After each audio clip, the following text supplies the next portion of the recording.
Alhamdulillahi Rabbil Alamin. Wassalatu wassalamu ala ashrafil mursalin. Nabiyyina wa maulana Muhammadin wa ala alihi wa sahbihi ajma'in. Wa ashhadu an la ilaha illallah wahdahu la syarikalah. Wa ashhadu anna Muhammadan abduhu wa rasuluh. Sallallahu alaihi wa ala alihi wa sahbihi wa sallama tasliman katsira. Thumma amma ba'd. Alhamdulillah, puji syukur kita haturkan kehadirat Allah Azza wa Jal. Kembali di pagi hari ini kita melanjutkan pelajaran kita membahas buku Tafsir Salat. Dan insya Allah kita akan belajar tentang doa iftitah. Bagaimana fikih doa iftitah dan apa saja redaksi doa iftitah. Bagi Anda yang memiliki bukunya, silahkan dibuka halaman 64. Doa iftitah disebut juga dengan doa istiftah, sehingga boleh pakai istilah pertama atau kedua. Yang secara bahasa artinya adalah doa pembuka. Karena doa ini dibaca setelah takbiratul ihram. Kita perhatikan, kaidahnya adalah doa iftitah atau doa istiftah itu dibaca setelah takbiratul ihram untuk semua sholat. Sehingga kalau kita sholat taraweh, doa iftitahnya itu apakah dibaca di rokaat pertama saja ataukah beberapa rokaat selanjutnya. Karena kita sholat taraweh 2 rokaat salam, 2 rokaat salam. Di sholat tarawih yang pertama kita membaca doa iftitah. Yang kedua, apakah perlu membaca doa iftitah? Jawabannya, sholat tarawih pertama dengan yang kedua ini sudah dipisah dengan salam.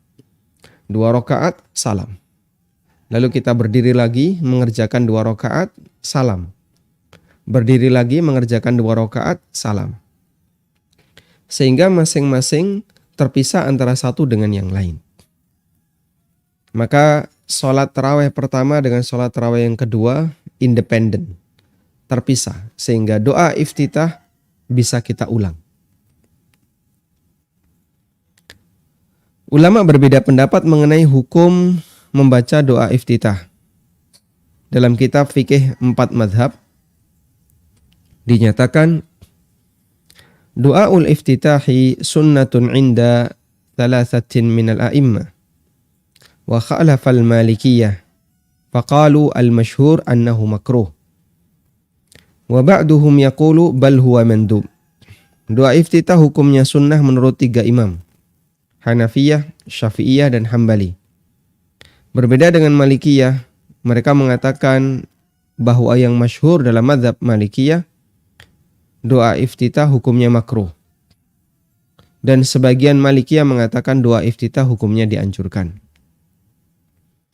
Dan tentu saja pendapat yang kuat adalah pendapat jumhur ulama. Dalil mengenai anjuran doa iftitah terdapat dalam hadis dari Abu Hurairah radhiyallahu anhu.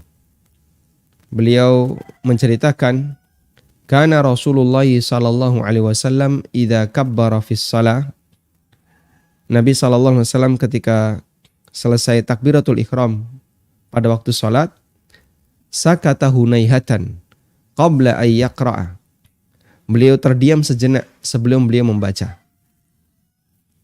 Sehingga makmum tidak dengar apa yang dibaca oleh Nabi sallallahu alaihi wasallam. Makmum tidak mendengar apa yang dibaca Nabi sallallahu alaihi wasallam. Fakultu, kemudian Abu Hurairah bertanya, "Ya Rasulullah, bi abi anta wa ummi." Ya Rasulullah, ayah dan ibuku sebagai tebusannya. Ini bukan kalimat sumpah ya. Ini disebut oleh para ulama dengan kalimatul fida. Bukan sumpah. Bi abi anta wa ummi. Ara'aita sukutaka bainat takbiri wal qira'ah. Ya Rasulullah, ketika Anda diam antara takbiratul ihram dengan membaca Al-Fatihah, Anda membaca apa?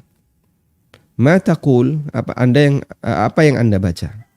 Qala, kemudian Nabi sallallahu alaihi wasallam bersabda, aqulu Allahumma ba'id baini wa baina khatayaya kama ba'adta bainal masyriqi wal maghrib, sampai akhir hadis. Hadisnya riwayat Bukhari Muslim. Sehingga ini menunjukkan bahwasanya Nabi SAW beliau membaca doa iftitah dan bacaan beliau pelan sehingga tidak didengar oleh sahabat, yang itu membuat sahabat bertanya-tanya apa yang dibaca Nabi SAW sebelum beliau atau setelah takbir, sebelum beliau membaca surat. Dan hadis ini dianjurkan, bacaan doa iftitah ini dianjurkan baik bagi imam maupun makmum dengan dibaca pelan. Demikian pula orang yang sholat sendirian. Dan ini berlaku untuk semua sholat, baik yang wajib maupun yang sunnah. Ada orang yang bertanya, apakah kita juga perlu membaca doa iftitah ketika sholat Idul Fitri dan Idul Adha? Yang di sana kita melakukan banyak takbir. Allahu Akbar, Allahu Akbar, Allahu Akbar. Takbir di rakaat yang pertama 7, rakaat yang kedua 5. Tumo, pitu limo. Gitu ya. Kalau kita perlu membaca doa iftitah, terus di mana doa iftitahnya? Jawabannya, kita juga dianjurkan untuk membaca doa iftitah di sholat ini. Dan doa iftitahnya kita baca setelah takbiratul ihram. Jadi kaidahnya, doa iftitah dibaca setelah takbiratul ihram. Allahu Akbar. Anda bisa baca doa iftitah yang pendek, terus takbir tambahan. Allahu Akbar, Allahu Akbar, Allahu Akbar. Sebanyak 7 kali rakaat pertama dan 5 kali rakaat yang kedua. Hanya saja untuk sholat jenazah tidak dianjurkan untuk membaca doa iftitah, karena dalam sholat jenazah kita dianjurkan untuk banyak mendoakan mayit, sehingga sholatnya dibuat ringan, tidak ada ruku, sujud dan tasyahud, tapi fokus mendoakan mayit. Selanjutnya, makmum masbuk tidak perlu membaca doa iftitah. Makmum masbuk, bukan makmum ya. Bukan makmum biasa, tapi makmum yang masbuk. Untuk makmum masbuk yang ketinggalan tidak perlu membaca doa iftitah. Keterangan ini bukanlah saran agar doa iftitah ditinggalkan secara total ketika menjadi makmum. Keterangan ini memberikan kesimpulan jika waktu yang dimiliki oleh makmum itu terbatas, karena imam sebentar lagi mau ruku, maka sebaiknya makmum mendahulukan yang wajib daripada yang sunnah. Karena kita punya kaidah, apabila ada benturan antara yang wajib dengan yang sunnah, maka dahulukan yang mana? Yang wajib. Salah satunya di sini. Ketika makmum masbuk bergabung, Allahu Akbar, bergabung dia. Dan dia paham, ini sebentar lagi imam akan ruku. Misalnya sholat duhur atau sholat asar. Maka dalam posisi seperti itu, tidak dianjurkan baca doa iftitah. Sebaiknya baca apa? Al-Fatihah. Karena Al-Fatihah rukun sholat, sedangkan doa iftitah statusnya sunnah sholat. Doa iftitah hukumnya sunnah. Sementara membaca Al-Fatihah hukumnya wajib. Karena itu selayaknya makmum yang ketinggalan, sementara imam sudah mau ruku, maka sebaiknya makmum tidak perlu membaca iftitah, namun langsung membaca Al-Fatihah. Dikisahkan bahwa Ibnul Jauzi pernah sholat di belakang gurunya, Abu Bakar Ad-Dainuri. Ibnul Jauzi ketinggalan dan imam sudah mau ruku, tetapi Ibnul Jauzi malah sibuk membaca doa iftitah. Ketika mengetahui hal ini, maka gurunya Abu Bakar Ad-Dainuri memberikan nasihat. Innal fuqaha qad ikhtalafu fi wujubi qiraati al-Fatihah khalfal imam walam yakhtalifu fi anna al-istiftaha sunnatun fashtagil bil wajib wa da' as-sunan. Sesungguhnya ulama beda pendapat tentang wajibnya membaca Al-Fatihah khalfal imam, di belakang imam, bagi makmum. Apakah makmum itu wajib membaca Al-Fatihah atau tidak? Ulama beda pendapat. Namun mereka sepakat, walam yakhtalifu, tapi mereka tidak beda pendapat, alias mereka sepakat bahwa doa iftitah adalah sunnah. Fashtagil bil wajib wada' sunan. Karena itu lakukanlah dirimu dengan yang wajib, sibukkan dirimu dengan yang wajib dan tinggalkan yang sunnah. Sehingga termasuk kekeliruan ketika bergabung, tapi justru ketika makmum masbuk bergabung, justru dia menyibukkan dengan yang sunnah, sementara dia meninggalkan yang wajib. Betul, ada sebagian ulama yang mengatakan makmum tidak wajib membaca Al-Fatihah. Tapi ada juga yang mengatakan makmum wajib membaca Al-Fatihah. Dan dalam rangka khurujan minal khilaf, keluar dari khilaf, melakukan yang lebih berat insya Allah lebih bagus. Karena kalau Anda membaca Al-Fatihah, nggak ada ulama yang mengatakan meninggalkan yang wajib, tidak. Tapi kalau Anda tidak membaca Fatihah, ada sebagian ulama yang mengatakan kamu meninggalkan yang wajib. Ini jika sholatnya adalah sholat sir. Kalau sholat jahriyah, kalau sholat jahriyah maka makmum cukup mendengar apa yang dibaca oleh imam. Walhamdulillahirabbil alamin. Nah, selanjutnya kita akan melihat doa iftitah yang beragam. Ada banyak redaksi doa iftitah yang diajarkan Nabi SAW. Setiap muslim dianjurkan untuk menghafal beberapa redaksi dari doa iftitah itu agar bisa dibaca secara bergantian. Misalnya sholat subuh membaca doa iftitah A, sholat zuhur membaca doa iftitah B, nanti sholat asar doa iftitah yang lain, sehingga dia bisa amalkan secara bergantian. Dengan demikian semua sunnah Nabi SAW akan lestari dan terjaga. Dan penjelasan lebih lengkap telah kita bahas di bab sunnah yang beragam. Apa manfaat mengamalkan sunnah yang beragam? Kita ulang ya. Melestarikan sunnah Nabi SAW, mengamalkan praktek-praktek Rasulullah SAW, sehingga kita punya pengalaman. Saya pernah mengamalkan sunnah A, pernah mengamalkan sunnah B, itu pengalaman yang indah. Ya. Pengalaman yang indah bagi seorang hamba karena dia mengikuti nabinya SAW. Yang ketiga, agar tidak ada gerakan otomatis dalam sholat sehingga dia mikir dulu mau milih doa yang mana.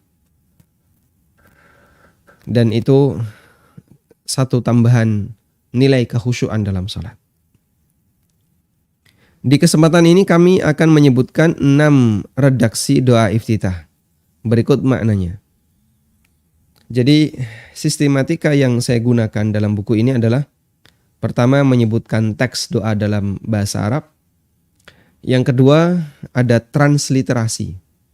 Ini alat bantu bagi yang nggak bisa baca bahasa Arab. Cuman kalau Anda bisa baca Arab, sebaiknya baca yang Arabnya. Dan transliterasi kadang memang ini harus menyesuaikan ya. Kadang kok beda Pak dengan yang saya baca di buku yang lain. Nggak ada aturan baku untuk transliterasi. Memang ada di beberapa buku ya. Misalnya tok itu pakai TH. Lalu dot itu pakai apa? Pakai DH. Nanti dot saudaranya tok itu pakai ZH. Dan saya berusaha untuk menyesuaikan itu, tapi kadang juga mungkin masih ada yang terlewatkan dan seterusnya. Makanya sebenarnya ini hanya sebatas alat bantu. Dan yang utama adalah baca Arabnya. Baik. Kemudian setelah itu saya cantumkan artinya. Lalu baru penjelasan sumber doa. Doa ini sumbernya dari mana? Sebagai pertanggungjawaban validitasnya. Yang terakhir adalah tafsirnya. Kenapa perlu kita cantumkan sumbernya untuk mengetahui validitasnya? Ada buku pesolatan ya. Mungkin Bapak Ibu sudah sering mengetahui buku itu. Buku itu cukup murah, tipis, murah. Dan Masya Allah beredar hampir di banyak tempat.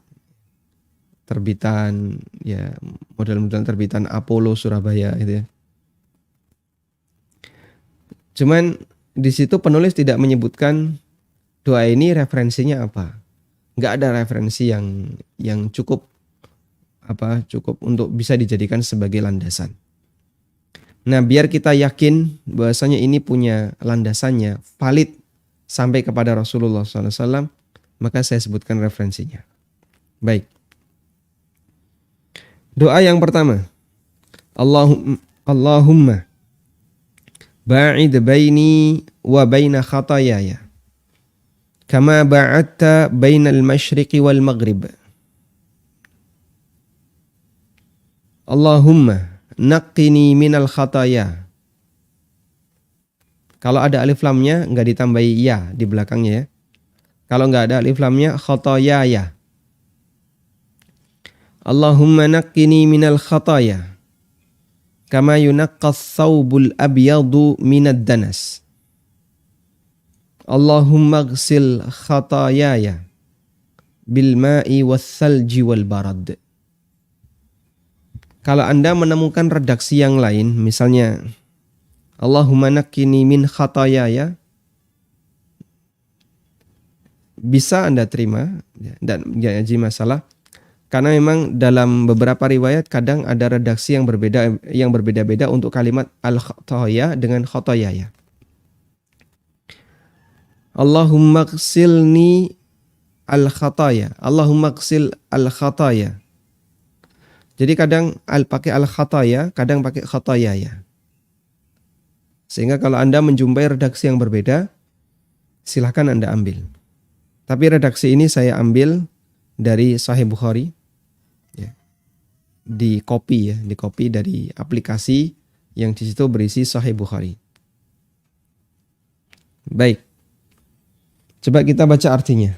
Allahumma ya Allah, ba'id, jauhkanlah baini wa baina khatayaya, antara diriku dengan dosa-dosaku. Kama ba'adta bainal masyriqi wal maghrib, sebagaimana engkau menjauhkan antara timur dan barat. Masya Allah. Timur dan barat gak bakalan mungkin ketemu.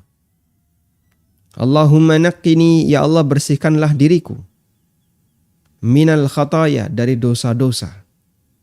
Kama yunaqqas thawbul abyadu minad danas, sebagaimana pakaian yang putih dibersihkan dari kotoran. Dan pakaian yang putih kalau dibersihkan dari kotoran, ketemu kotoran dikit kelihatan. Lalu dibersihkan lagi. Ketemu kotoran lagi dikit kelihatan, kemudian dibersihkan lagi. Allahumma ghsil khatayaya bil ma'i was salji wal barad. Ya Allah, cucilah dosa-dosaku bil ma'i, dengan menggunakan air, was salji, salju, wal barad, dan air dingin. Nah, selanjutnya kita akan lihat sumber doa. Doa ini nanti kita akan lihat tafsirnya ya. Di sini saya belum menafsirkan. Kenapa kok mencucinya pakai air dingin, pakai salju, pakai air? Padahal mencuci yang kotorannya itu berat, biasanya pakai apa? Air panas. Bukan pakai obeng ya. Pakai air panas ya. Mencuci kok kotorannya itu kotoran yang susah, itu biasanya cara nyucinya menggunakan air panas. Tapi kenapa kok di sini pakai air dingin? Insya Allah nanti kita bahas ya. Kemudian kita baca tafsir doa. Sistematika yang saya gunakan dalam tafsir doa adalah cuplikan kalimat, kemudian arti, lalu penjelasan ulama kalau ada, dan kalau tidak ada adalah penjelasan tafsirnya. Tafsirnya insya Allah tidak panjang-panjang karena kita melakukan renungan itu kan waktunya pendek. Saat kita melakukan renungan sholat, kita waktunya pendek. Maka tafsirnya tidak panjang. Kalimat Allahumma ba'id baini wa baina khatayaya. Ya Allah, jauhkanlah diriku dengan dosa-dosaku. As-San'ani menjelaskan dua makna untuk kalimat ini. Yang pertama adalah jauhkanlah aku dengan hukuman karena dosa-dosaku. Ya Allah, jauhkanlah aku dengan azab dosa-dosaku. Makna yang kedua adalah halangi aku agar tidak terjerumus ke dalam dosa atau tidak mendekatinya. Sebagaimana engkau jauhkan antara timur dengan barat. Sehingga kita bisa memahami bahwa penjelasan As-San'ani makna Allahumma ba'id baini wa baina khatayaya ada dua. Pertama, jauhkan aku dari sebab azab. Yang kedua adalah jauhkan aku dari azab. Sebab azab adalah dosa. Dan azab sebabnya, sebab azab adalah dosa. Sehingga jauhkan aku dari dosa-dosaku. Dalam arti, hindarkan aku dari perbuatan dosa. Yang kedua adalah jauhkan aku dari akibat dosaku. Jika aku sudah melakukan perbuatan dosa, jauhkan aku darinya agar aku tidak dihukum. Disebabkan karena dosa-dosaku. Masya Allah ya. Kita kalau paham seperti ini lalu kita ingat saat sholat. Maka dalam membaca Allahumma ba'id baini wa baina khatayaya. Kita renungkan, mengingat dosaku banyak. Jauhkanlah aku dari potensi hukuman disebabkan karena dosaku.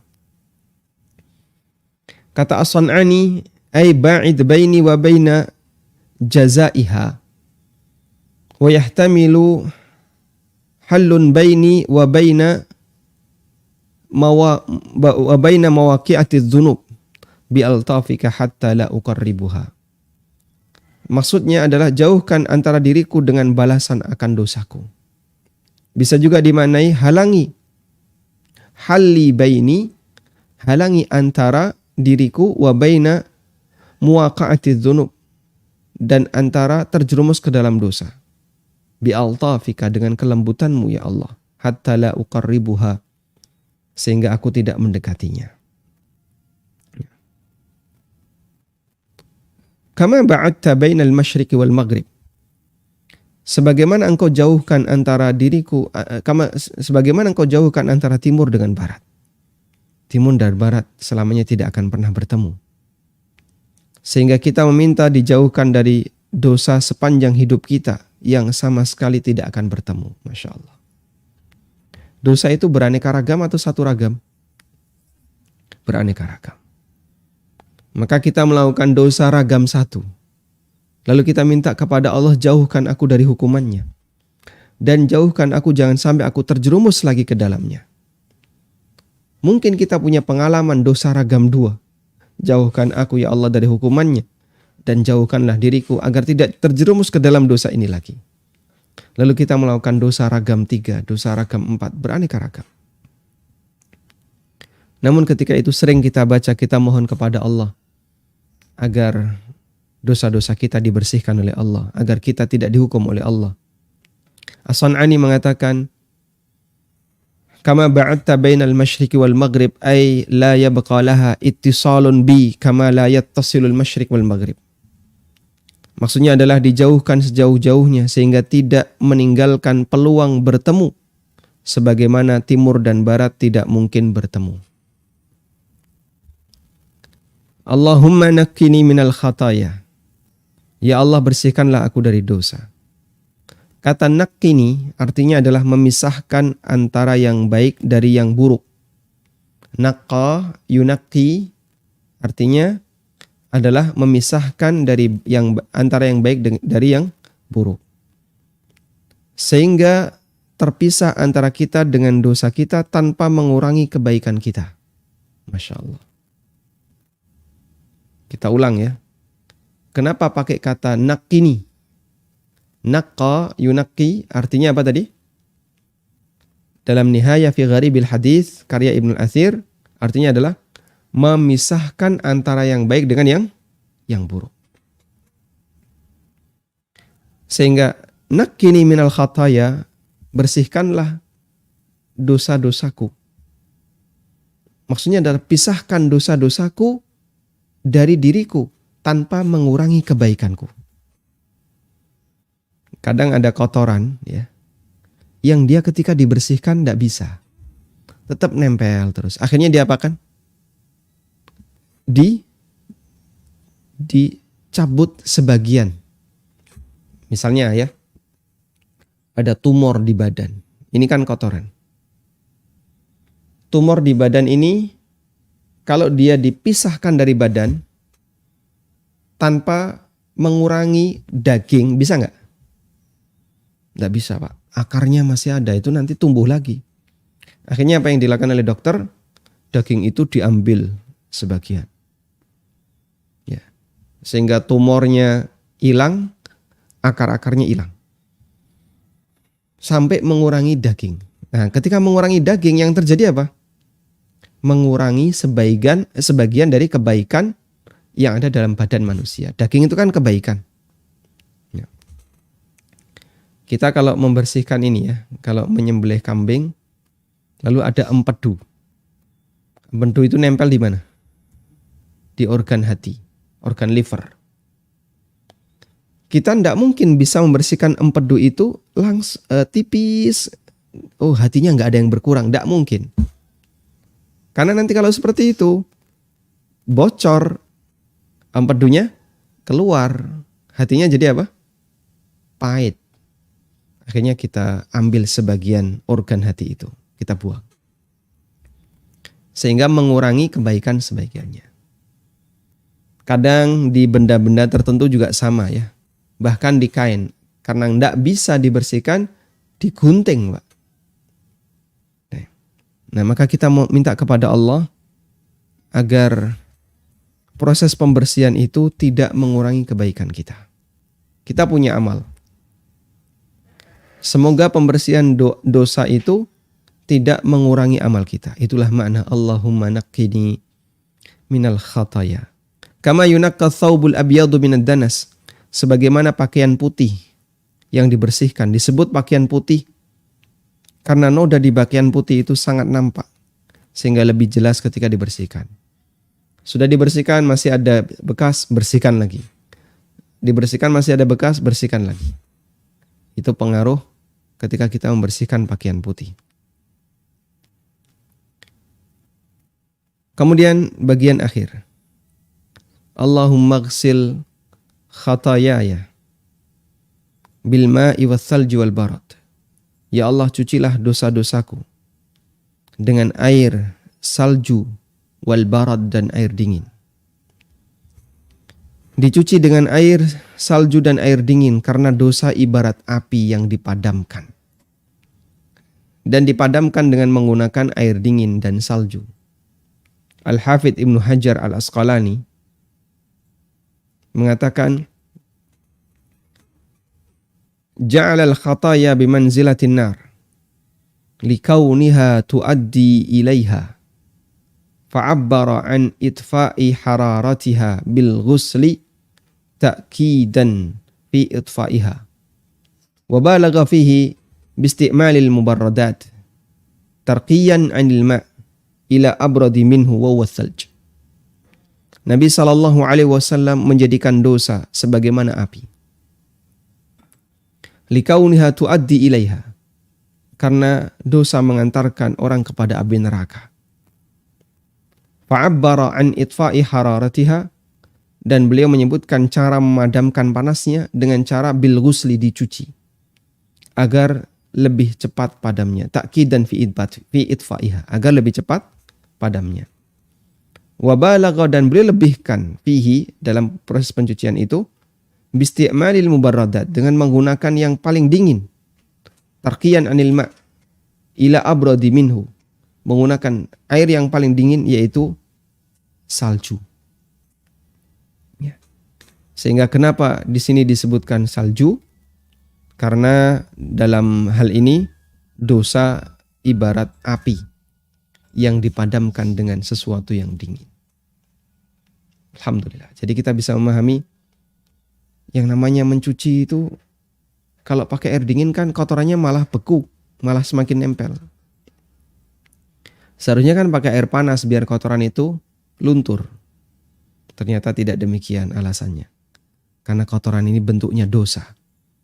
Dan dosa itu ibarat api. Karena dia yang akan mengantarkan manusia ke dalam api jahanam. Sehingga dia dibersihkan dengan cara seperti dipadamkan. Menggunakan air dingin. Walhamdulillah. Baik jamaah, sehingga di sini dalam doa Allahumma ba'id baini wa baina khatayaya, di situ ada 3 hal yang kita minta: dijauhkan, dibersihkan, dicuci. Ya. Allahumma ba'id baini, Allahumma ghsilni, Allahumma naqqini, Allahumma ghsilni. Dijauhkan, dibersihkan, dicuci. Sehingga dalam doa ini Anda lihat di catatan, dalam doa ini kita mohon kepada Allah penyucian dosa sebanyak 3 kali. Dengan 3 cara yang berbeda. Dijauhkan, dibersihkan, dicuci. Al-Kirmani menjelaskan, yahtamilu ayyakuna fid da'wati thalathi isyaratan ila al-azminati thalatha. Fal muba'adatu lil mustaqbal, wan tanqiyah lil hal, wal ghusl lil madi. Kata Al-Kirmani, bisa jadi 3 bentuk doa ini adalah isyarat terkait waktu penyucian dosa. Ya. Al-muba'adah, dijauhkan. Allahumma ba'id baini, dijauhkan. Berarti untuk dosa di masa mendatang. Dijauhkan dari dosa di masa mendatang. Allahumma naqqini, dibersihkan. Dibersihkan adalah untuk dosa saat ini. Dan yang ketiga adalah dicuci. Dicuci, Allahumma ghsilni, dicuci untuk dosa di masa silam. Masya Allah. Sehingga kalau kita membaca doa ini, Anda bisa bayangkan ya. Kalau Allah kabulkan, bersih sudah dosa yang melekat pada manusia. Tanpa mengurangi kebaikannya. Karena terkadang ada perbuatan dosa yang diampuni, tapi digantikan dengan mengurangi pahala kebaikan. Sehingga kita punya amal A, amal B. Dijadikan oleh Allah amal itu sebagai kafarah. Sehingga amal itu terkurang. Sebagai konsekuensi dosa kita yang dihilangkan sebagian. Nah, tadi kita membaca Al-Hafidh Ibnu Hajar. Di sini ada biografi yang saya kutipkan ya. Syihabuddin Abul Fadl Ahmad bin Ali bin Muhammad, ulama Syafi'iyah. Beliau bergelar Al-Hafidh karena keunggulannya dalam ilmu hadis. Karya beliau sangat banyak. Yang sangat terkenal Fathul Bari, Syarah Sahih Bukhari, dan Bulughul Maram yang hampir ada di banyak masjid. Dan beliau termasuk di antara ulama yang sering dijadikan sebagai rujukan, sebagai referensi penjelasannya. Sehingga Masya Allah ya, beliau jadi guru bagi umat generasi setelahnya. Dan begini, berapa jumlah umat Muhammad SAW? Tidak ada yang tahu kecuali Allah. Gak ada yang tahu kecuali Allah. Dan dari sekian miliar umat Muhammad SAW, yang menonjol namanya itu hanya beberapa saja. Yang lain hilang. Tidak tersebutkan namanya. Dan dari sekian miliar itu, yang jadi ulama sekian juta. Tapi dari sekian juta, yang unggul hanya sekian orang. Maka di kalangan umat Muhammad SAW yang namanya sering disebut cuman itu saja. Ibaratnya begini ya, Anda bayangkan. Anda di sekolah. di sebuah alma mater yang jumlah siswanya ribuan misalnya. Tapi nama yang sering disebut cuma itu saja. Nama yang disebut kalau enggak A, B, C. Yang selalu dapat ranking yang itu. Artinya apa? Dialah orang yang paling berprestasi di tengah umat itu. Sehingga namanya yang paling disebut, yang paling sering disebut karena dia orang yang paling punya prestasi. Berarti dia orang yang unggulan. Dia orang yang unggulan. Baik. Nah, makanya orang-orang unggulan ini sejarahnya diabadikan oleh Allah Subhanahu wa taala sehingga mereka adalah orang-orang yang karena prestasinya namanya selalu disebut, dipertahankan sejarahnya. Wallahu alam. Tayyib, kemudian redaksi doa yang kedua. Subhanakallahumma wa bihamdika wa tabarakasmuka wa ta'ala jadduka wa la ilaha ghairuka. Sebelumnya kami minta kepada jamaah hafalkan besok. Ya. Hari ini harus dihafalkan, besok sudah hafal. Sanggup insyaAllah ya. Kalau Allahumma ba'id baini wa baina khatayaya, bagi yang sekolah di Muhammadiyah insyaAllah hafal. Karena sudah terbiasa ya. Kalau yang di Al-Ma'arif enggak tahu. Kayaknya doa ini enggak tahu diajarkan atau tidak. Karena dalam kurikulumnya kalau Al-Ma'arif pakai Allahu Akbar kabira walhamdulillahi katsira.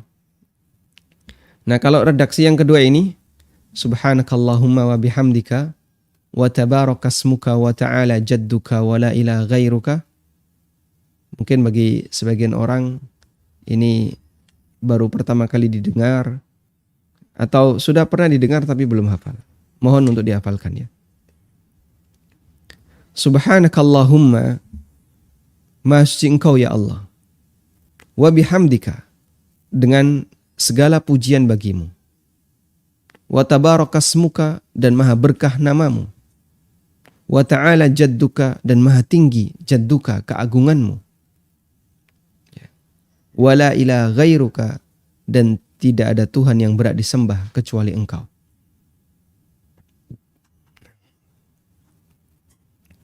Tentang sumber doa, doa ini berdasarkan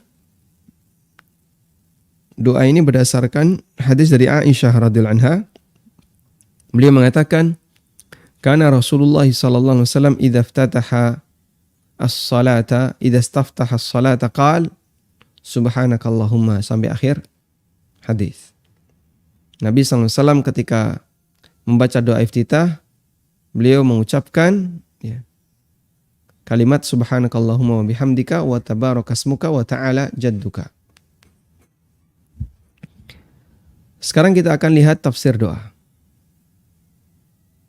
Kalimat subhanakallahumma wa bihamdik. Maha suci Engkau ya Allah dengan segala puji bagimu.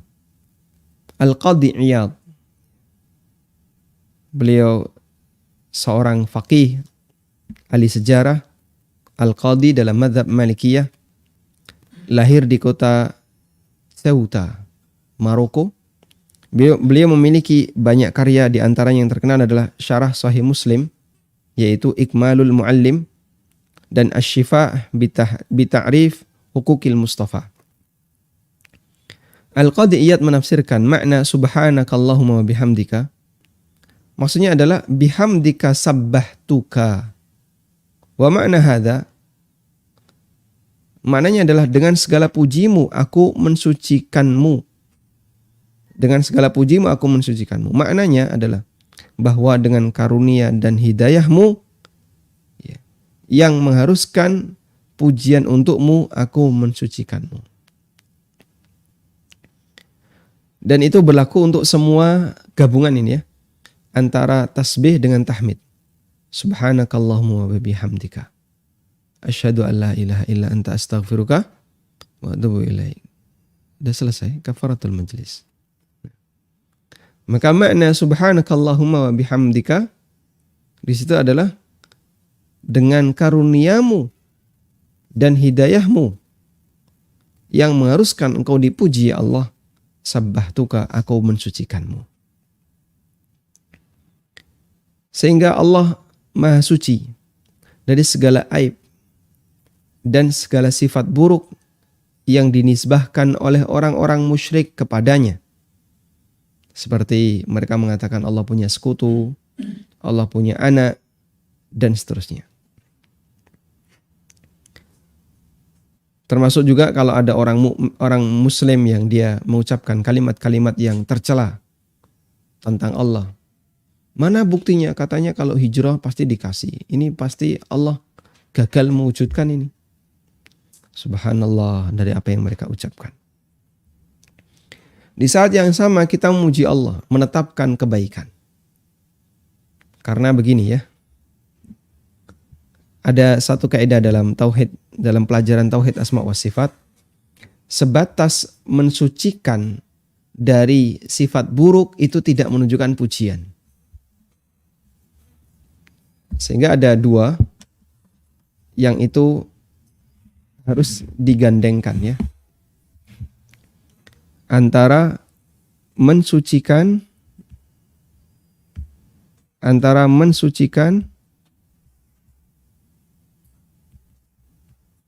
menyucikan atau mensucikan? Enggak apa-apa ya. Mensucikan dengan memuji. Sebatas mensucikan itu tidak menunjukkan pujian. Makanya untuk Allah ini harus digandengkan. Ini digandengkan. Sehingga agar lebih sempurna dalam memberikan pujian. Sehingga kalau orang mengatakan tidak, lalu diiringi dengan sifat tercela, itu tidak menunjukkan pujian.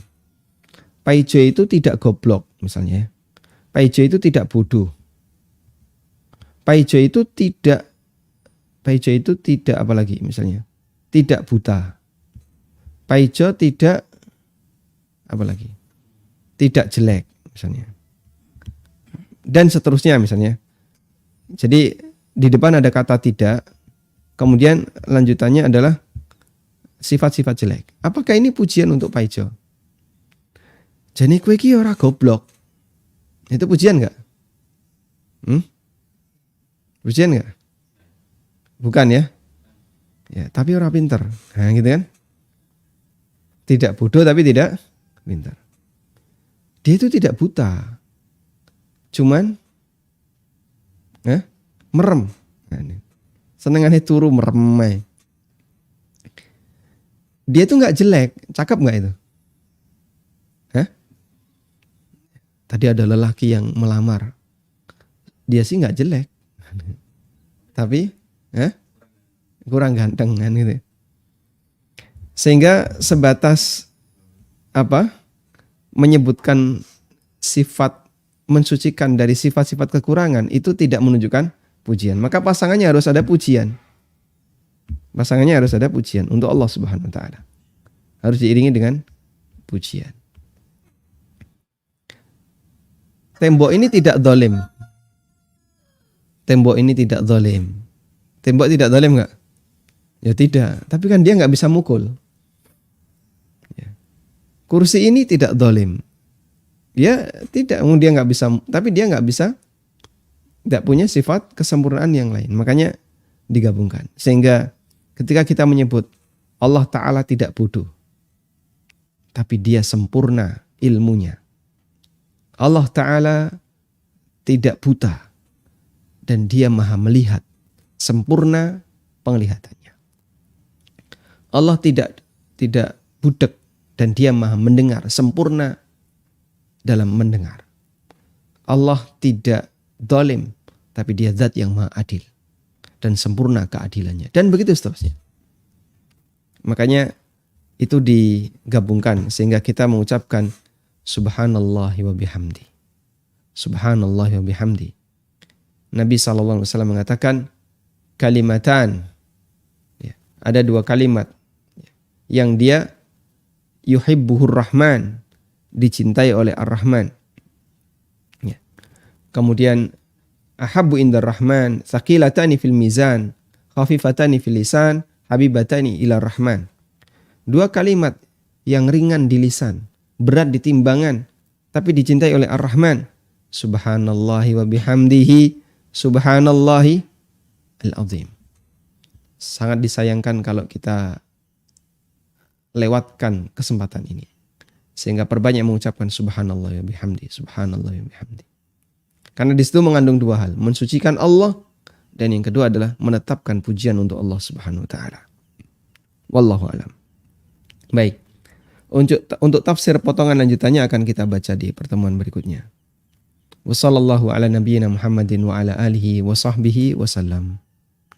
Donasi pembangunan Madinah Islamic Primary School Unit Kerajaan Yayasan Amal Abadi Indonesia yang dibina oleh Ustadz Aminur Bait STBA Hafizahullah saat ini tengah membangun gedung sekolah dasar Tahfizul Quran Madinah Islamic Primary School atau STTQ MIPS Unit Kerajaan. Gedung ini dibangun di atas tanah seluas 646 meter persegi. Perkiraan biaya untuk pembangunan tahap pertama mencapai 2,6 miliar rupiah.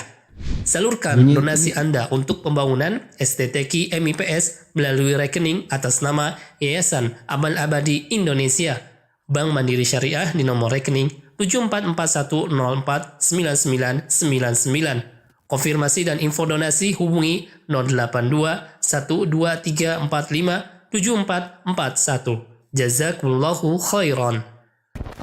من ذا الذي يقرض الله قرضا حسنا فيضاعفه له وله أجر كريم.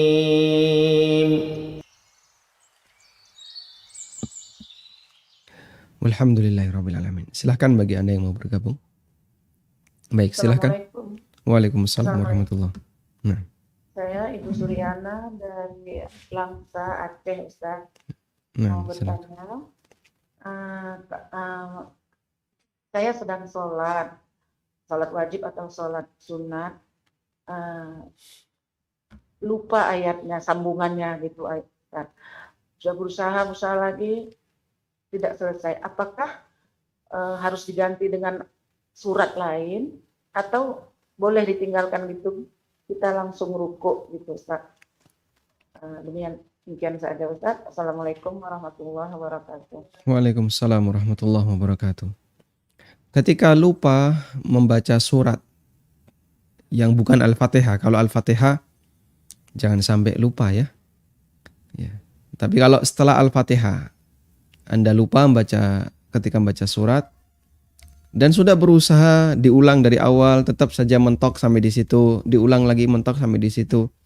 Kok ini nggak terbongkar-bongkar salahnya ini? Maka ada dua pilihan. Pertama, langsung ruku, silahkan. Boleh. Yang kedua, kalau misalnya ibu masih menghendaki untuk memperpanjang berdiri, boleh memilih surat yang lain. Ya, sehingga misalnya membaca surat Inna a'tayna kal kautsar Fasalli li rabbika. Sudah. Fasalli li rabbika. Apa ini ya? Akhirnya kita ganti yang lain. Langsung Anda ganti dengan wailun lil mutaffifin alladzina idza iktalu 'alan nasi yastawfun. Silahkan ya. Sehingga nanti jadi lebih panjang. Nah, wallahu a'lam. Assalamualaikum. Waalaikumsalam warahmatullahi. Silahkan. Waalaikum barakallah. Begini Ustaz menjelaskan. Berpikir membaca doa kita termasuk khusyuk itu Ustaz. Nah. Apa itu bukan termasuk memikirkan waktu di luar sholat Ustaz? Berpikir membaca doa, memilih doa iftitah. Iya, itu apakah bukan berpikir waktu di luar sholat? Baik. Nah, terus yang kedua, doa sebelum salam itu apakah bisa dibaca ketika sujud? Dibaca ketika sujud. Iya, sujud Ustaz. Nah. Ustaz, terima kasih. Barakallahu. Wa jazakumullahu khairan. Nah. Memilih doa iftitah mana yang akan dibaca, apakah itu tidak termasuk memikirkan di luar sholat? doa iftitah yang mau kita baca itu bagian dari sholat atau bukan sholat? Kalau jawabannya yaitu bagian dari sholat. Dan karena ada banyak pilihan, sehingga kita mikir dulu mana yang mau kita pilih. Itu kan bagian dari memikirkan dalam sholat. Cuman karena gerakan itu tidak otomatis, sehingga kita mengambil mana yang kita butuhkan. Sama sebagaimana ketika imam itu membaca surat. Selesai dia membaca Al-Fatihah, dia baca surat. Kadang dia mikir, surat apa yang akan dia baca? Dan itu bagian dari sholat. Sehingga ketika dia mikir apa yang akan dia baca, itu bagian dari memikirkan konten sholat. Dan kalau sudah bicara memikirkan konten, berarti masuk pada kategori memikirkan dalam sholat. Karena apa yang dipikirkan ketika itu belum dibaca, berarti yang dipikirkan adalah milihnya. Kecuali kalau Anda sudah membaca. Misalnya membaca surat Inna atau Innakal Kautsar, tapi yang dipikir doa sujud, nah itu kejauhan. Ini tidak sinkron dengan apa yang dibaca. Tapi kalau belum baca, dia mikir, nah itu kan bagian dari memikirkan apa yang harus dia baca, dan itu masuk bagian dari memikirkan konten sholat. Sehingga ini bukan termasuk mengganggu kekhusyuan. Yang kedua, apakah doa sebelum salam bisa dibaca ketika sujud? Nabi SAW memotivasi ketika sujud itu, beliau tidak menyebutkan doa tertentu. Beliau hanya menyampaikan, wa amma sujudu fa akthir fihi minad du'a faqaminun ayyustajabu lahu. Adapun ketika sujud, maka perbanyaklah untuk berdoa. Faqaminun ayyustajabulah. Ada peluang besar doa itu akan dikabulkan. Karena dia adalah kondisi terdekat seorang hamba kepada Rabb-nya. Dan dalam kalimat itu Nabi SAW tidak menentukan doa seperti apa batasannya. Sehingga para ulama mengatakan bebas doanya. Yang penting Anda berdoa ketika sujud dengan ya tentu saja memperhatikan koridor ketika jadi imam, tidak boleh terlalu memberatkan makmum. Kemudian sifatnya proporsional, artinya jangan cuma ditaruh sujud terakhir saja, kadang di sujud pertama, sujud kedua, sesuai dengan kebutuhan. Wallahu a'lam. Dan boleh juga dengan doa setelah atau sebelum salam Anda boleh baca ketika sujud. Nah, baik. Assalamualaikum Ustadz. Waalaikumsalam warahmatullahi. Maaf saya tadi ketinggalan. Mohon penjelasan, ada beberapa istilah tentang iftitah dan istiftah. Apa bedanya dan mana yang lebih afdol? Kemudian untuk bacaan iftitah tersebut kalau dibaca bersamaan boleh nggak Ustadz? Jazakallahu khairan. Wa jazakallahu khairan. Apa beda antara iftitah dengan istiftah? Jawabannya ini sinonim. Bisa disebut iftitah, bisa disebut istiftah. Ini kata sinonim. Sehingga Anda bisa menggunakan istilah iftitah atau istiftah. Dan tidak ada istilah mana yang lebih afdol. Kemudian yang kedua, apakah boleh digabungkan? Ini sudah pernah kita bahas ya. Anda bisa baca ulang di buku tafsir salat di halaman sunnah tanawwu. Di halaman sunnah yang beraneka ragam. Di situ saya menyebutkan mengamalkan sunnah yang beragam di halaman 40. Ada khilaf di antara para ulama ya. Dan sebelumnya kan kita sebutkan rinciannya. Ada sunnah tanawwu yang dia mungkin untuk digabungkan. Ada yang tidak mungkin digabungkan. Ada yang dilakukan secara kadang-kadang. Nah, kemudian apakah boleh menggabungkan semuanya? Ada khilaf antara An-Nawawi dengan siapa satunya? Siddiq Hasan Khan. Ya. Ada khilaf antara An-Nawawi dengan Siddiq Hasan Khan. Kalau menurut Siddiq Hasan Khan tidak digabung, tapi dibaca sendiri-sendiri. Tapi kalau menurut An-Nawawi boleh digabung. Kemarin ada di mana itu? Ya, mungkin jamaah bisa baca ulang sebelumnya ya.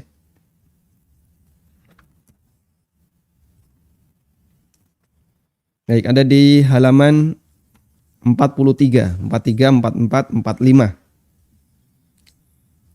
Sehingga jawaban untuk pertanyaan Anda ada di buku ya, tentang apakah itu boleh digabungkan ataukah tidak. Dan yang rajih kemarin adalah pilih salah satu. Wallahu a'lam. Silahkan. Ya, Assalamualaikum. Waalaikumsalam warahmatullahi. Saya mau tanya, ini kalau sebatas apa sih baca sir itu dalam sholat? Sebab kalau hanya gerakan bibir, itu kadang pikiran suka kemana-mana gitu, Ustaz. Jadi batasan sir itu seperti apa? Apakah suaranya saya dengar sendiri atau bagaimana? Kemudian satu lagi, ada fadilah baca Al-Quran, satu hurufnya itu 10 kebaikan. Maksudnya di sini, apakah nanti kelak kita akan ditakdirkan oleh Allah untuk melakukan 10 kebaikan atau bagaimana? Untuk satu huruf Al-Quran itu 10 kebaikan. Baik. Ya, Barakallahu fikum. Untuk batasan sholat sir, lawannya adalah jahar. Kalau jahar, dia dikeraskan dengan tujuan agar bisa didengar oleh orang yang berada di sekitarnya. Semakin jauh jangkauan suara makin bagus. Itulah jahar fungsinya. Sedangkan untuk sir, sholat yang suaranya dipelankan, tapi ditoleransi. Ditoleransi untuk yang keluar suaranya dan bisa didengarkan sendiri. Sehingga nggak jadi masalah ketika Anda melakukan sholat, kemudian bacanya sir, dan Anda mendengarkan sebagian dari bacaan sholat Anda itu, ya, insya Allah tidak masalah. Namun dengan pertimbangan ya, kalau Anda sholat jamaah di posisi sebagai makmum, lalu umi-umi seperti itu ada suara yang terdengar, dan itu bisa mengganggu jamaah sebelah, maka jangan Anda lakukan. Misalnya Anda baca Alhamdulillahirrabbilalamin Ar-Rahmanurrahim Maliki Yaumiddin, jamaah sebelah juga membaca itu, nanti Anda akan saling tabrakan, ganggu, bisa jadi orang itu terganggu. Maka sebaiknya tidak Anda lakukan, sehingga cukup baca dengan umi-umi tanpa keluar suara. Paling kalau keluar suara ya itu paling suara-suara seperti itu insya Allah tidak masalah. Kemudian yang kedua tadi apa? Bacaan Al-Quran mendapatkan pahala satu huruf. Yang dimaksud dengan al-hasanah di situ adalah pahala. Nabi SAW bersabda, "Man qara'a harfan min kitabillahi falahu hasanatun wal hasanatu bi asyri amthaliha." Barang siapa yang membaca satu huruf dari Al-Quran, maka dia mendapatkan satu hasanah. Dan satu hasanah dilipatkan 10 hasanah. Dan itu berdasarkan dalil dalam Al-Quran. Allah Subhanahu wa ta'ala mengatakan dalam Al-Quran,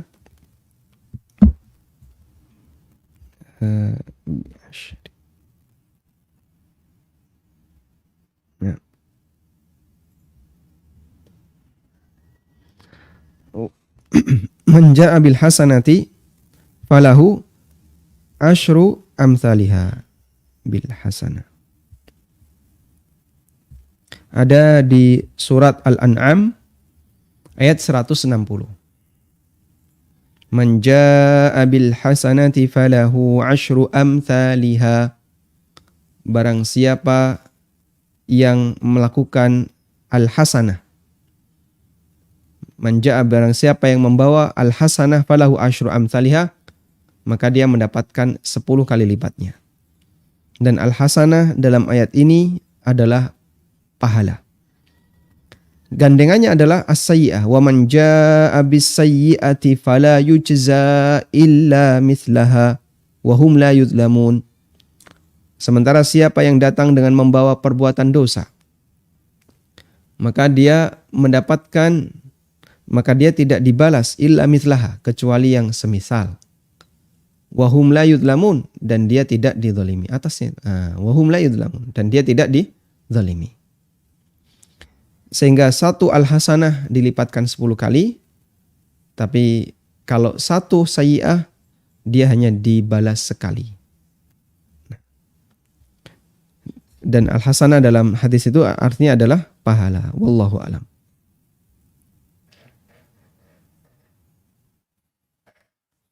Assalamualaikum Ustadz. Waalaikumsalam. Afwan izin bertanya. Saya ketika sujud kemudian bangkit untuk duduk di antara dua sujud, kaki saya terbuka auratnya. Apakah sholat saya batal? Kemudian saya hanya hafal 5 doa iftitah. Apakah saya sudah menjalankan sunnah Rasul? Jazakallahu khairan Ustadz. Jazakumullah khairan. Auratnya terbuka, gimana? Mungkin wanita mungkin. Penanya wanita ya. Oh, benar.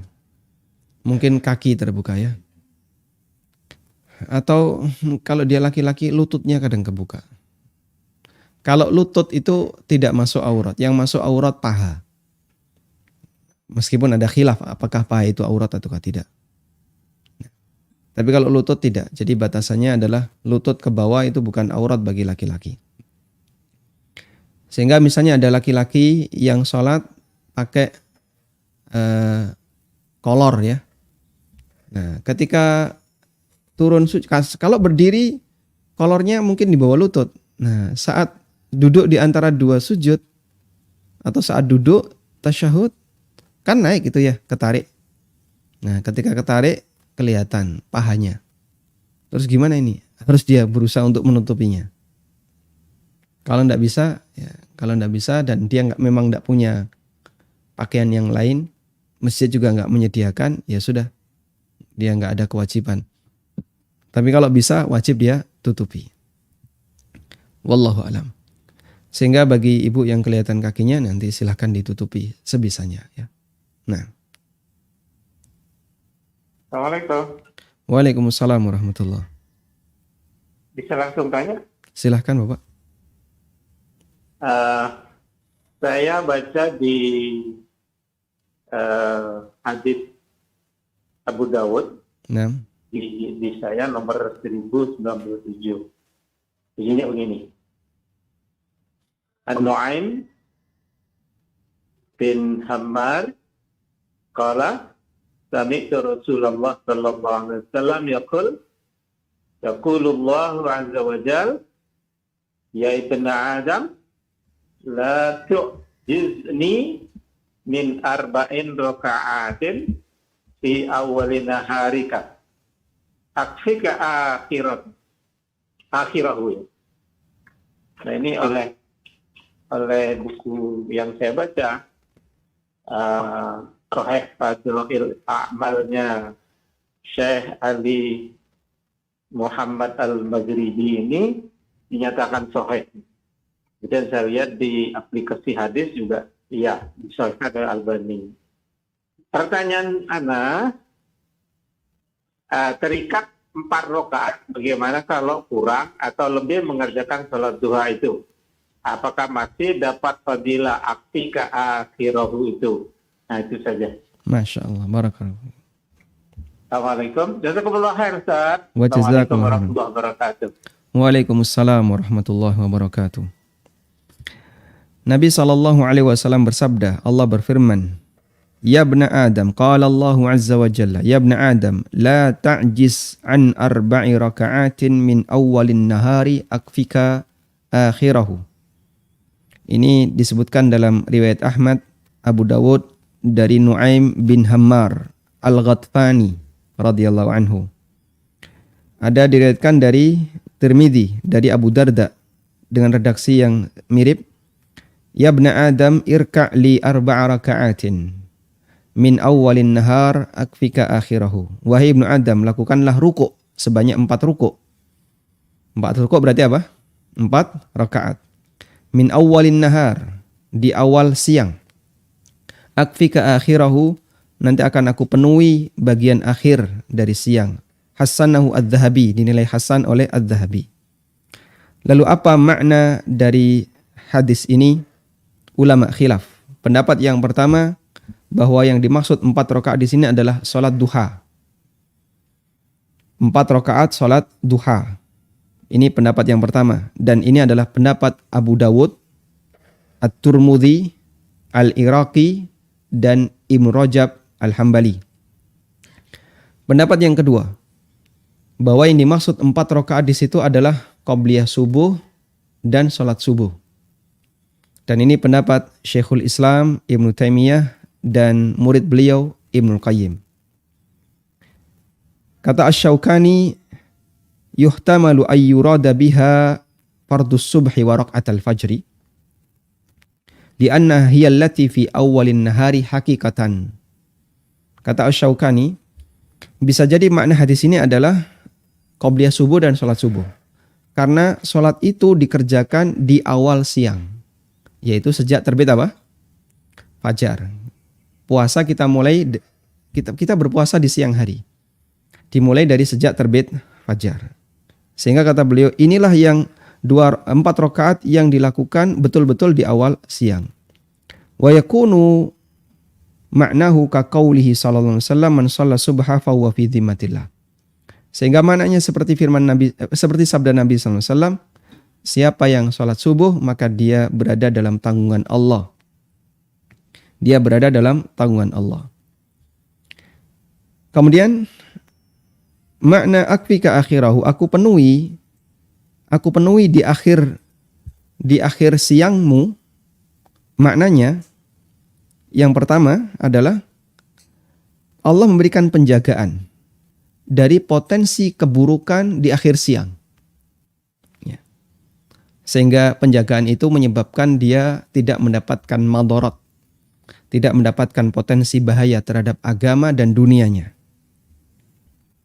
Wa qala al-Iraqi, kata al-Iraqi, yuhtamalu kifayatuhu minal afati au minadz dhuhub. Bisa jadi maknanya adalah Allah akan cukupkan dia sehingga dia terjaga dari potensi bahaya atau terjaga dari perbuatan dosa. Sehingga yang dimaksud Allah penuhi bagian akhir siangnya adalah Allah jaga dia di akhir siang. Baik dari potensi yang membahayakan dunianya maupun dari potensi bahaya yang membahayakan agamanya, yaitu perbuatan dosa. Nah, cuman kadang orang kan mikirnya, oh ini rezeki. Sehingga ketika kamu sholat duha 4 rakaat, nanti kamu dicukupi oleh Allah rizkinya di akhir siang. Yaitu cara berpikir orang Indonesia ya. Duha sama dengan rezeki. Sehingga nek kowe rezekimu arep lancar, sholat duha. Rajin sholat duha. Akhirnya yang jadi motivasi itu sholat duha untuk dapat rezeki. Dia nggak membayangkan keterangan ulama bahwasanya yang dimaksud Allah akan cukupi kebutuhannya di akhir siang, maksudnya adalah Allah jaga dia dari segala potensi bahaya, baik yang membahayakan agama maupun yang membahayakan dunianya. Wallahu a'lam. Nah.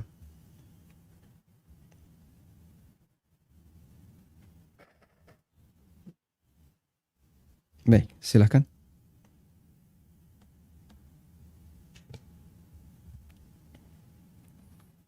Ustadz, bagaimana hukumnya sholat dengan takbir yang kalimat akbarnya dipanjangkan? Apakah sholatnya sah? Jazakallahu khairan. Yang dipanjangkan apanya? Akbar. Allahu Akbar. Allah beduk ini artinya ya. Kita sudah belajar ini. Apakah sholatnya sah? Takbirnya batal. Kalau takbir batal berarti dia dianggap belum memasuki sholat. Sehingga sholatnya batal. Nah, harus diulang. Silahkan. Waalaikumsalam warahmatullahi wabarakatuh. Silahkan. Banyakkan kita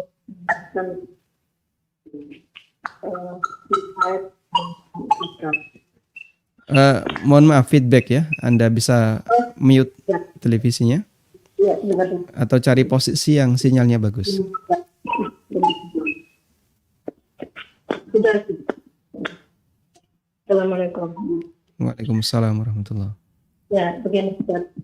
Terkadang ini kan teman haji untuk porsi sudah, tapi kami lunas. Nah ini gerakan kan 30 atau tahun 40 karena Bisa diulang Ibu, suara Ibu nggak jelas. Putus-putus. ya, Cari posisi yang kira-kira sinyalnya bagus. ya sudah.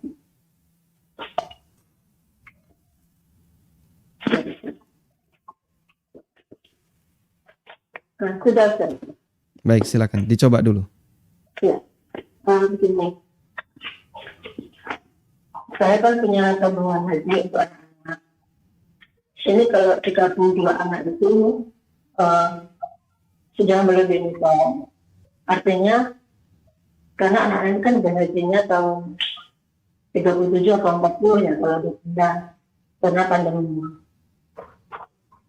Nah ini sewaktu saya membayar zakat, apakah tabungan haji ini bisa digunakan zakat Ustaz? Baik. Baik, cukup Ibu. Terus yang keduanya, kami juga belum berhaji. Nah ini juga masih menabung. Nah ini kita pakai hitungan prediksi Ustaz. Baik, saya mau bertanya dulu, apakah tabungan haji ini sudah diserahkan ke rekening Depak untuk ONH? Sudah. Sudah? Cuman kan perhitungan saya kalau tahun 40 itu kurang lebih sampai 100 juta gitu. Nah sementara ini kalau saya gabung dua tabungan ini itu sudah mencapai nisab gitu. Apakah tabungan haji ini untuk anak-anak ini yang rencana tahun 40 ini itu dikenakan zakat? Baik. Ya. Baik, Ju. Ya, terima kasih Ustaz. Nah, Assalamualaikum. Waalaikumsalam warahmatullahi wabarakatuh. Jadi memang untuk tabungan haji itu ada beberapa tahapan ya, status posisi uang itu. Yang saya pahami dari beberapa keterangan, pertama adalah tahap menabung. Tahap menabung itu uang kita sebenarnya sedang ditampung sementara dan itu masih memungkinkan untuk kita tarik. Jika dana itu kurang dari 25 juta, sehingga misalnya Anda datang ke bank, saya mau nabung dulu di bank syariah misalnya. Dan kurang dari 25 juta, nah biasanya untuk dana seperti ini belum bisa didaftarkan untuk bisa dapat ONH. Dana ini hanya sebatas tabungan biasa, kita bisa tarik kapanpun. Misalnya anak pertama 30 juta, anak pertama 20 juta, anak kedua 20 juta, jadi 40 juta. Ibu 20 juta pula, 60 juta. Nah ini nanti semuanya dihitung zakatnya, digabungkan dengan tabungan yang lain. Meskipun ini calon, nanti akan kita gunakan untuk mendaftar haji. Yang kedua adalah tahapan pendaftaran. Jika sudah genap 25 juta, dan ini dibayarkan ke Kemenak, bukan lagi akadnya dengan bank, tapi dibayarkan ke Kemenak. Tapi tahun keberangkatannya belum diketahui. Dan jika calon haji tidak jadi berangkat karena meninggal, maka uang dikembalikan. Dan di tahapan ini uang akan dioptimalisasi oleh Kemenak. Lalu yang ketiga adalah tahapan pelunasan BPIH, yaitu biaya penyelenggaraan ibadah haji. Kalau Anda sudah positif berangkat, tahun ini berangkat, maka kekurangannya berapa ditambahi. Tayyib. Dan wallahu ta'ala alam, kita berbicara untuk tahapan yang kedua, yaitu tahapan pendaftaran haji. Setelah 25 juta, lalu dana itu dimasukkan ke Kemenak, Anda dapat porsi haji. Ini apakah perlu dizakati? Wallahu alam, kalau kita perhatikan di tahapan ini, dana itu sudah tidak bisa lagi kita tarik. Meskipun bisa dibatalkan. Kalau dibatalkan berarti kita membatalkan akad dengan Kemenak. Dan kalau membatalkan akad, ya ada prosedurnya, tidak semudah kita narik tabungan. Sehingga harus nanti tahapannya ini ada prosedurnya. Sama sebagaimana kita sudah melakukan akad terus dibatalkan. Artinya pembatalan itu bukti bahwasanya tabungan 25 juta itu bukan lagi milik calon haji. Karena dia sudah disetorkan dan sudah pindah hak milik menjadi milik negara. Karena itu wallahu ta'ala alam, meskipun dalam waktu yang cukup lama kita sudah daftar dan mengantri dalam waktu yang cukup lama, maka yang kami pahami itu tidak wajib untuk dizakati. Wallahu a'lam. Baik, demikian yang bisa kita bahas. Semoga bermanfaat. Wassallallahu ala nabiyyina Muhammadin wa ala alihi wa sahbihi wa sallam. Wa akhiru da'wana alhamdulillahi rabbil alamin. Subhanakallahumma wa bihamdika asyhadu an la ilaha illa anta astaghfiruka wa atubu ilaik. Wassalamualaikum warahmatullahi wabarakatuh.